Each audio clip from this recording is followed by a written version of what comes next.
NU perlu reformasi besar-besaran kalau ingin tetap relevan di abad ke-21. Selama ini, NU sering bangga sebagai organisasi Islam terbesar, punya pesantren terbanyak, punya jaringan ulama paling luas, dan punya pengaruh politik besar. Tetapi ukuran keberhasilan sebuah umat tidak cukup hanya jumlah jamaah. Pertanyaan pentingnya adalah, apakah umatnya maju? Apakah pendidikannya modern? Apakah ekonominya kuat? Apakah lahir ilmuwan besar, pengusaha besar, teknolog besar, dan pemikir besar dari lingkungan NU? Atau justru mayoritas umatnya masih tertinggal secara ekonomi, pendidikan, dan daya saing global? Masalah terbesar NU sebenarnya bukan kekurangan massa, tetapi kekurangan transformasi. Banyak pola lama masih dipertahankan meskipun dunia sudah berubah total. Pengajian misalnya, di banyak tempat masih terlalu berorientasi ceramah satu arah. Jamaah datang, duduk, mendengar, ketawa, lalu pulang. Isi pengajian sering berulang, pahala, dosa, surga, neraka, adab, dan ritual dasar. Itu penting, tetapi tidak cukup untuk membangun masyarakat modern. Pengajian masa depan harus berubah menjadi pusat transfer ilmu dan pendidikan serius. Masjid, pesantren, dan forum NU harus menjadi tempat umat belajar keterampilan hidup, berpikir ilmiah, kesehatan, ekonomi, parenting, teknologi, kepemimpinan, dan problem nyata masyarakat modern. Kalau dulu pengajian cukup membahas fikih dasar karena masyarakat hidup sederhana, sekarang masyarakat menghadapi dunia yang jauh lebih kompleks.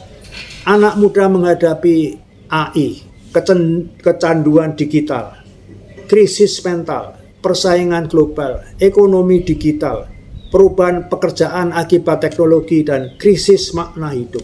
Tetapi banyak pengajian itu belum menjawab itu. Akibatnya, agama terasa jauh dari realitas sehari-hari generasi muda.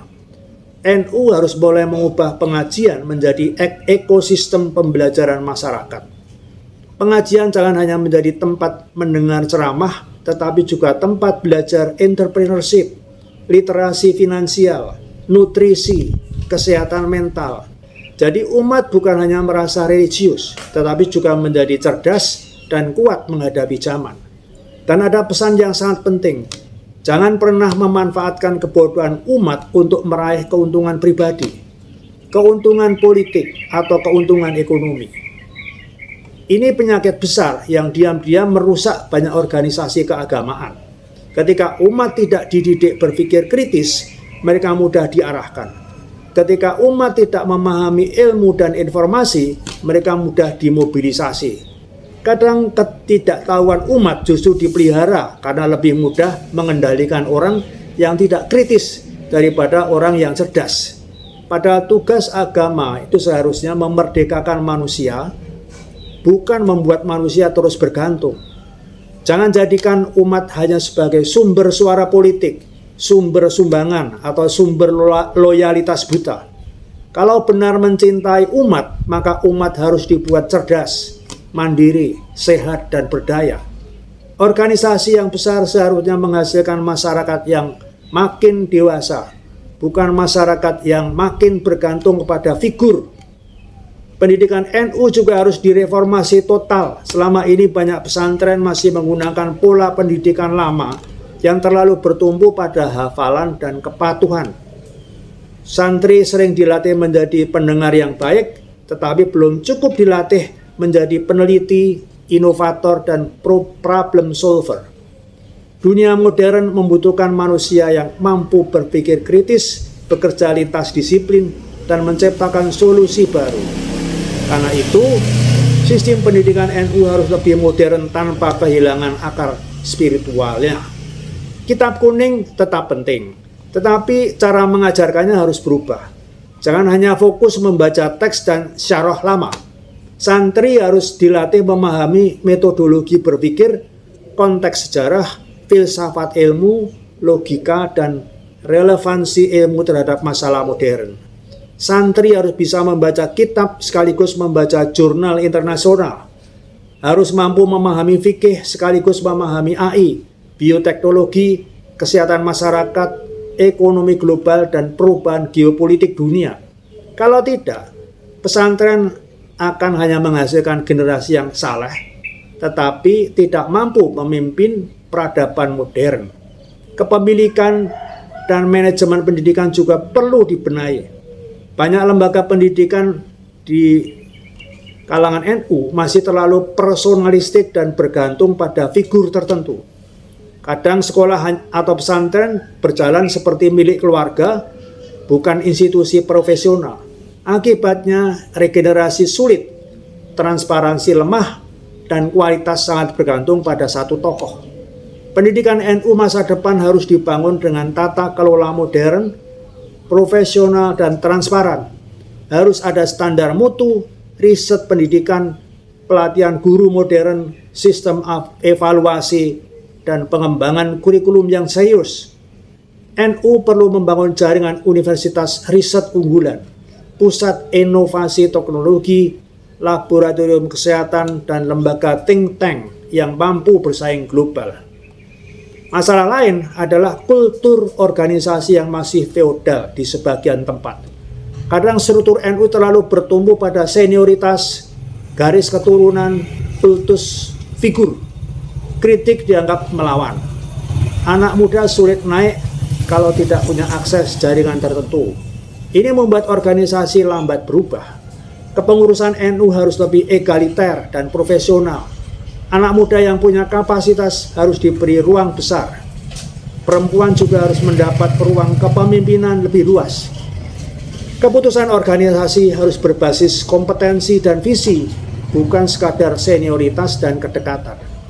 NU juga perlu berhenti terlalu memusatkan gerakan hanya pada kebangkitan ulama atau Nahdlatul Ulama. Itu penting, tetapi umat tidak cukup dibangun hanya dengan ceramah agama. NU harus melahirkan kebangkitan seluruh bidang kehidupan. Harus muncul ilmuwan NU, dokter NU, ahli AI NU, entrepreneur NU, engineer NU, ekonom NU, ahli kesehatan publik NU, ahli lingkungan NU, dan teknologis NU. Jangan sampai NU hanya kuat di mimbar ceramah, tetapi lemah di laboratorium, industri, universitas riset, dan pusat teknologi.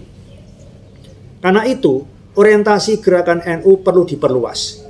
Dari Nahdlatul Ulama menjadi benar-benar Nahdlatul Umat, kebangkitan umat secara keseluruhan. Umat yang bangkit bukan hanya rajin ritual, tetapi juga sehat, cerdas, produktif, kreatif, dan kuat ekonominya, maju teknologinya, dan mampu memimpin perubahan dunia. NU harus menjadi pusat pemberdayaan manusia, bukan hanya pusat tradisi keagamaan. Bayangkan kalau ribuan pesantren NU boleh masuk ke ekonomi digital, teknologi kesehatan, energi terbarukan, dan industri kreatif. Dampaknya bisa mengubah wajah Indonesia. Tapi itu hanya bisa terjadi kalau NU berani keluar dari zona nyaman. Reformasi ini memang tidak mudah karena menyangkut budaya puluhan tahun atau mungkin malah ratusan tahun. Akan ada resistensi, akan ada yang merasa perubahan sebagai ancaman. Tetapi sejarah menunjukkan organisasi besar yang tidak mau berubah akhirnya tertinggal. Dunia bergerak sangat cepat. Kalau NU hanya sibuk menjaga nostalgia masa lalu tanpa membangun masa depan, maka generasi mudanya akan pergi mencari tempat lain yang lebih memberi harapan. NU punya modal luar biasa besar, jumlah umat, jaringan sosial, pesantren, budaya gotong royong, dan akar masyarakat yang kuat. Tinggal pertanyaannya, apakah modal besar itu mau dipakai untuk membangun peradaban masa depan atau hanya dipakai mempertahankan pola lama? Karena masa depan tidak dimenangkan oleh yang paling banyak jumlahnya, tetapi oleh yang paling siap berubah dan paling kuat ilmunya.